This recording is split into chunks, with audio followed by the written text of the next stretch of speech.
여러분 안녕하세요. 행복드림 윤추모입니다. 오늘은 2024년 5월 20일부터 병의원 갈 때 이것 없으면 진료비 폭탄 맞는다라는 주제로 이야기를 나눠볼까 합니다.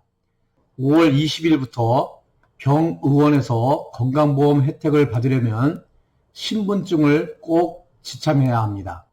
진료 시 본인 확인을 하지 못하면 진료비를 모두 내야 하고 2주 안에 본인 확인을 거쳐 돌려받을 수 있습니다.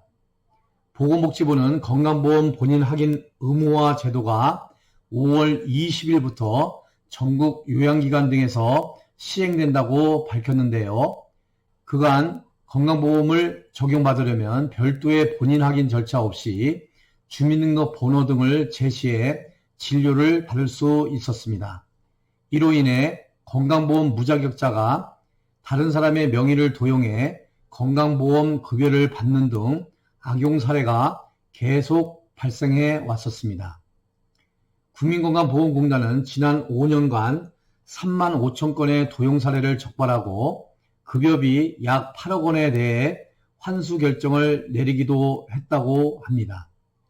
본인 확인이 가능한 수단으로는 건강보험증, 주민등록증, 운전면허증, 여권, 국내고소 신고증, 외국인 등록증 등 신분증이 있습니다.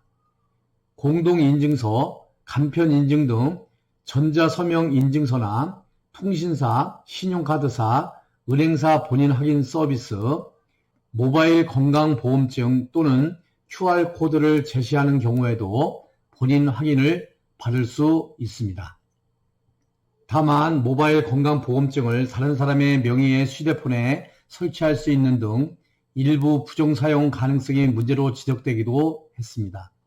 이에 대해 건강보험 관계자는 타인 명의의 휴대폰에 설치돼 도용되는 사례를 최소화하기 위해 본인 명의의 휴대폰에만 설치되도록 하겠다며 여러 휴대폰에서 모바일 건강보험증을 설치하는 문제를 막기 위해 로그인 유지 시간을 단축시키는 등 기술적으로 보완하겠다고 말했습니다. 휴대폰과 신분증이 없는 경우에도 진료를 받을 수는 있는데요. 하지만 이 경우 공단 부담금과 본인 부담금을 포함한 의료비를 모두 부담해야 합니다.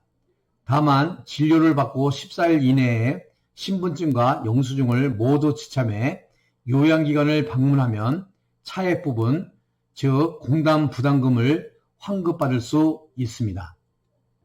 신분증을 제시하는 것에 예외는 있는데요.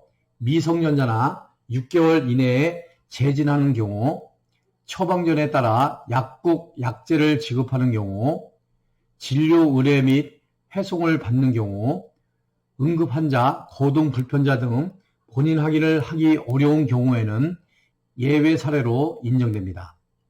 건강보험 자격을 부정하게 사용하는 경우 대여해 준 사람과 대여받은 사람 모두 2년 이하의 징역 또는 2천만 원 이하의 벌금형에 처할 수 있습니다.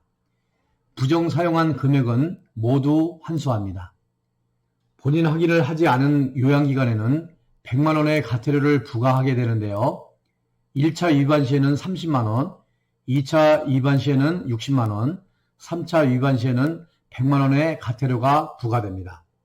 다만 제도 시행 초기 현장의 혼란을 방지하기 위해 오는 8월 20일까지 과태료 처분을 유예할 예정이라고 합니다. 건강보험 본인 확인 제도에 대한 자세한 사항은 국민건강보험 누리집 또는 콜센터 등을 통해 확인할 수 있습니다.